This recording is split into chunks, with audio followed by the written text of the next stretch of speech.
Hello everyone and welcome back to my Tech vs Magic series. I did what I said I was going to do off camera and wired up our line. It goes down through here, over here, and up under this to power everything. And here are the diesel generators, and the gas turbine is on top of the MFSU. Back behind here, I added MV transformers so that now this is an HV line, and the LV transformers are still there. I used MV transformers instead of using the transformer upgrades because I already had the LV transformers there, and because Greg Tech machines cannot use the upgrades. So I would have had to have them somewhere anyway. So just to do it uniformly, and there's more transformers below these. But that's not what we're going to work on today. We're going to be working over here. There are 4 different mining machines that I want to build for the technical city. Panels, covers. So today we're going to start on the first one, and that's going to be a frame quarry. We have the Buildcraft quarry down there, but I don't really like those all that much. I prefer the frame quarries a lot more, as they're generally more efficient and stuff. Let's see. These. That. So we're going to start by building the quarry because it's probably the simplest, or close to the simplest, of the machines. And we're also going to start building it way up here so that we don't have to move down any. I think that's the highest point. No, there's something higher over there. Or is that even still part of this? Let's go check. I will be right back once I've checked. Okay, so we're going to start by building the digging part. The digging arm, I guess you would call it. And this is 4 by 16.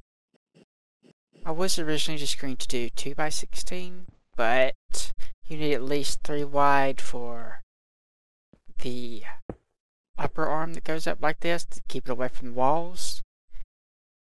And I wanted an even number, so I expanded that out to 4. And that's how I came up with that many. You don't have to use that many, you could use as little as 9. Just as long as there's enough to keep this one block away from the edges. But this is 16 wide because how I'm planning on doing this is by not telling this how many blocks I want it to dig, but telling it how many chunks I want it to dig. So it's going to dig 1 chunk every cycle, I guess you could call it, every operation. And now that we've got these redstone tubes, it's going to be a lot easier than it would otherwise have been in previous versions of Redpower to do this. This is also going to be quite a lot more efficient than the Buildcraft type of quarry, both in terms of speed and in terms of output once we get everything finished. I'm going to finish getting the covers on, and then we'll start working on the actual main platform, I think. I will be right back. Actually, let's spend a moment or two looking at how we want to do this part. We want to have something here to push it up. And then one above that to push it down. Which means we're going to want something to break and place these. And we'll also need some wiring for this. So we'll probably have the wiring come in here. Yeah, that'll work. Then, I think that would work.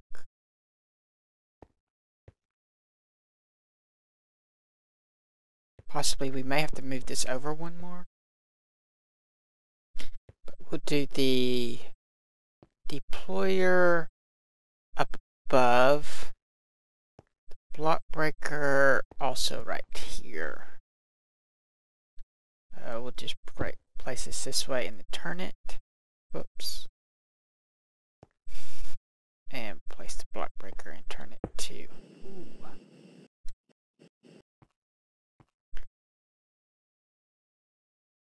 And these will be responsible for breaking and placing this shaft here.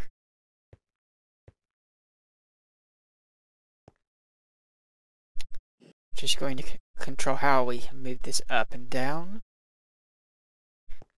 And there's going to need to be something, some kind of gap or something so that this doesn't connect to the main platform while this is running. But the wiring part does. And how we're going to do that is going to be a little bit interesting. I have not actually planned this out in creative, so I'm just making this up as I go along. But yeah, I think we'll probably need to start on the platform before we can figure this out a little bit more. So let me get started on that. It's not going to be very big. Here, woo, not there. But here, we're going to have the power cable coming down here.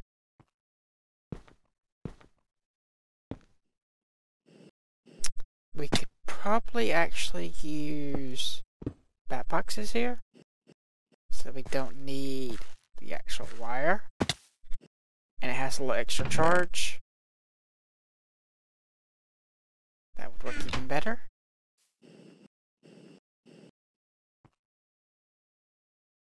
Just need two here, and then the wire can run like that. Then above this, going to run the bundle cable that's going to connect to these. And now I have two of each on top of each other. Actually we can't put it there. We'll have to run it around like this. What's going to happen is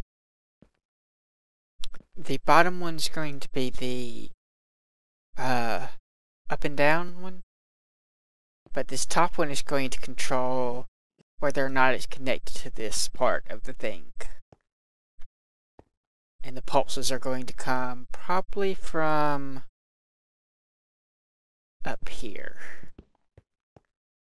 So it's going to, assuming it was digging down, it will be, that one will place it. It will move down. Actually, let's see, that doesn't work. So it's going to move down. This one will place. This one will place. It will pulse to break the block breakers. Then this will break. Move that there. Then the cycle will repeat. So it'll move down. Pulse, pulse, break. Pulse. Move down. Pulse, pulse, break. Pulse. Move down. Over and over. And this one's just going to loop straight around here.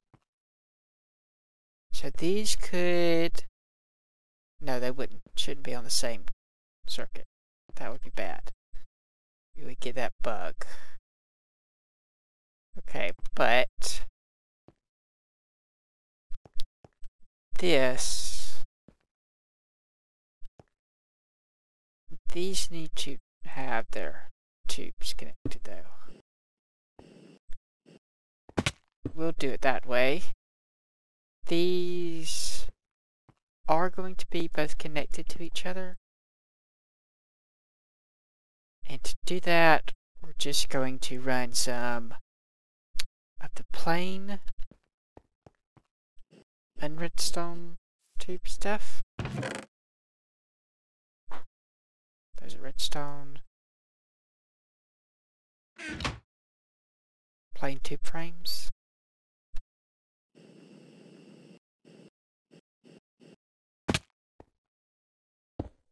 Right there.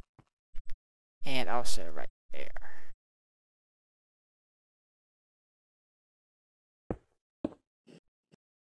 And now this will pulse, but these need to be separated so they don't get mixed up.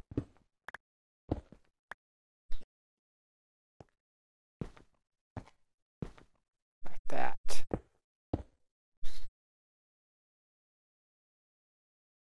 I think that'll work. Whoa! Where'd you come from?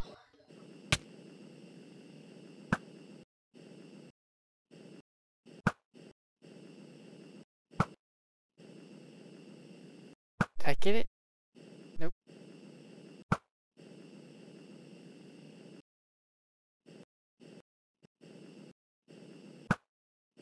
Need to eat before it kills me.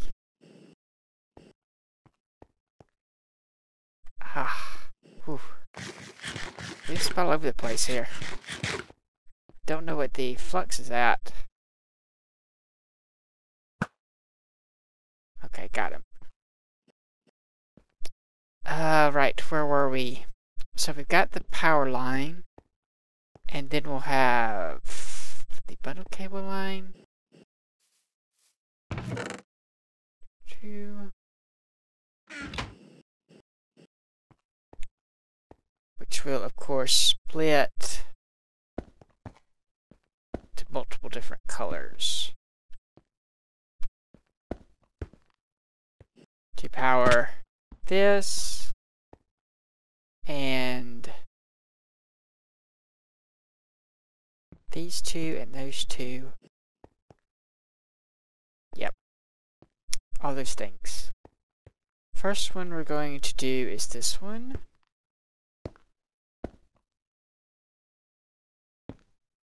These will be white and orange, our two standard first choice colors.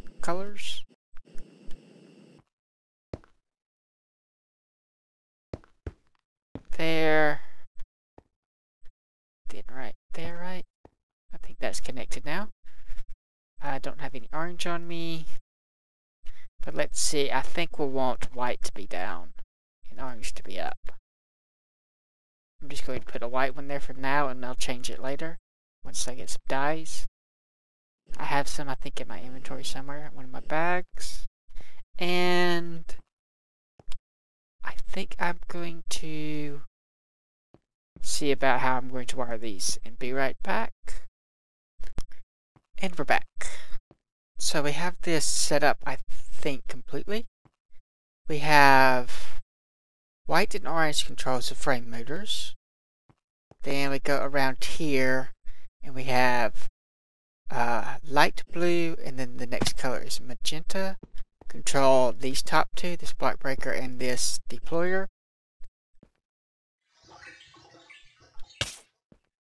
Man, those guys are starting to annoy me.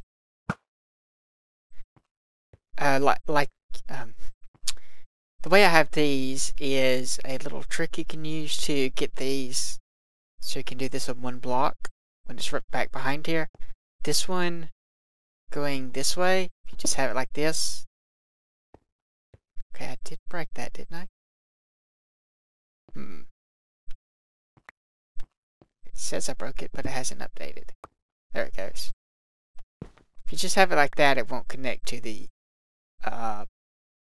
deployer, but if you do it this way, this end points towards the deployer, so it will actually connect to it, and that's all in the same block, which is good. Okay. Then the other color is lime, which connects to the bottom block breaker through this jacketed cable. So this frame here is pulling this jacketed cable, and this frame here is pulling this jacketed cable. Whoops. And that jacketed cable went wee all the way home. There. Then coming up here, the next color we're going to have is pink, which is going to connect to the block breakers via this jacketed cable. And then we have an item detector connecting to the main tube that we have down here. And we're doing that for a very special reason. But connected to that is going to be a gray, dark gray. I think that's the next color. Pink, gray. And behind that's going to be our ender chest. For now, we may change this to use rails, but we'll just use ender chest. I think that this is the right color for the Quarry ender chest. It looks like it anyway. Let's sleep. And I think the only two things left to do is to make a place for the computer and the power. So the computer's basically just going to go somewhere right in here. We'll have a IO expander right here. Then let's see, we need the tower. Actually, if we do it that way, we need it facing out this way, don't we? Fell off again. So we'll have IO expander, tower, drive, memory, and we need a place to put the monitor. If we put the drive below the thing, no, that wouldn't work. If I guess we could put the monitor, well, I don't want to do that either. Okay, so IO expander, hard disk, memory, drive. Then we could just do something like that to connect to the monitor right here. The monitor is going to be right next to that. And now then, just the power. I'm just going to use some solar panels because that's kind of the easiest thing to do. Oh, and there's something I forgot. This thing needs to be able to move as well. How far do we have? I have built this on the chuck boundaries. Looks like this one went over one. That's not good. Might be a problem. No, it shouldn't be a problem. Never mind. Because we're going to have a chunk loader here on this main panel. And that's going to keep all this stuff loaded. Which is why that's one chunk exactly. And okay, we got that. Now then we're doing the power. We have 8. And a few of the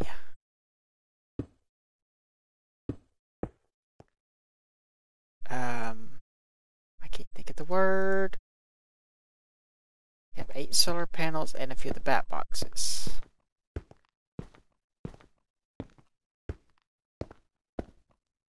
Probably don't need this much power, I don't think.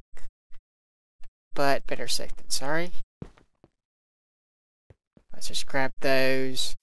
And then we can set up the movement of the main thing. I only have 7? I thought I had 8. Maybe I dropped one somewhere. So we'll do this like that.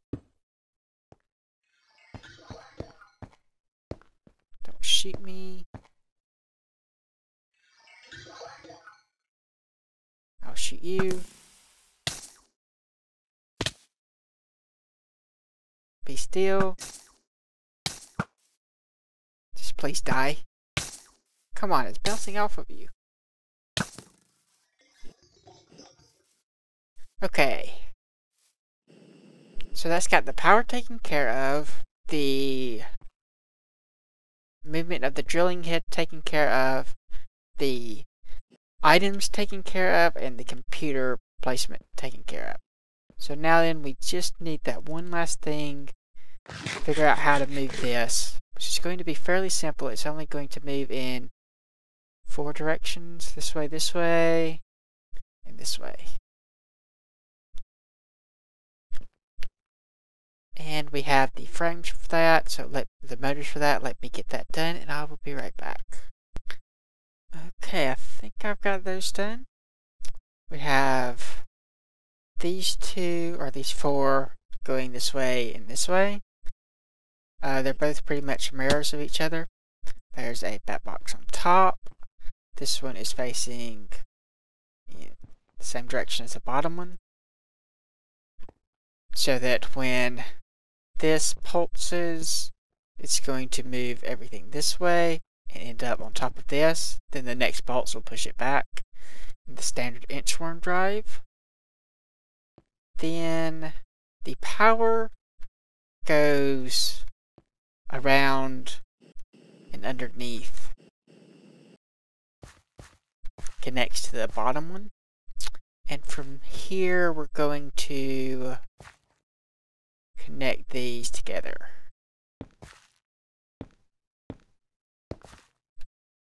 Let's see. Probably won't need that many more covers.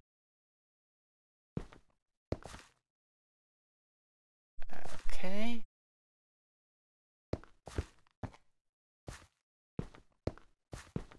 And these will connect somewhere over here.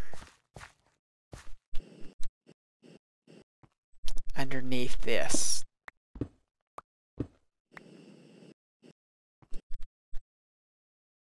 So I've taken out all the bat boxes, or well, all but 2 of the bat boxes that I had here, and moved them on top of all of these so they each have their own little extra power source if they need it.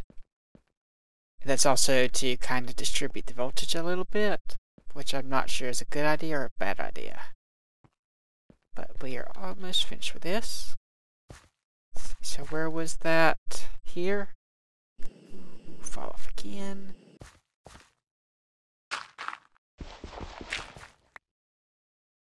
Now I lost it again.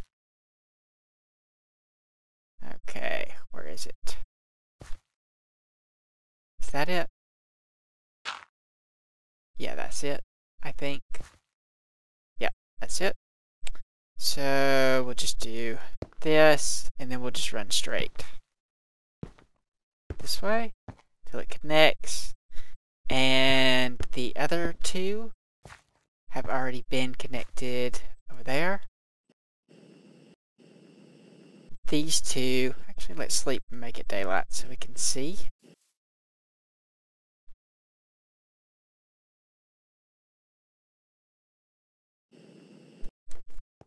These 2 are also just like those, except for they're facing this way and this way. And this one's just taking power straight off that one. And this one's taking power from the end here, goes underneath to there, and up to there. Everything should work. Let's talk about this actually. What I plan on doing is, this isn't going to go all the way to the bottom like most quarries do. I'm going to have this set to detect redstone and diamonds, so that once it hits redstone or diamonds, it will stop digging down and then go back up. The rest of the area will be for the next machine that we build. But let's see how much time we have left, and if we have enough time, we will see about getting a computer hooked up and see if we can't test this out to see if this actually works. Okay, it looks like we're pretty much out of time today. Next episode, we will do the programming for this. We'll run this through and see what mistakes we've made so far, and then fix those and do the programming. We have undoubtedly made some mistakes. Probably a cover somewhere that needs to be somewhere or something like that, at least. And I'll make the computer off camera and get it set up and ready to go. I'm also going to go take the utilities disk that I used in the Crucible automation episode and bring that here so that we already have that started. And we don't have to worry about starting all over and typing all that crap. It'll at least give us a head start. And we should be able to finish this more or less next episode. So like if you like, subscribe if you're not. Thanks for watching, and I will see you next time.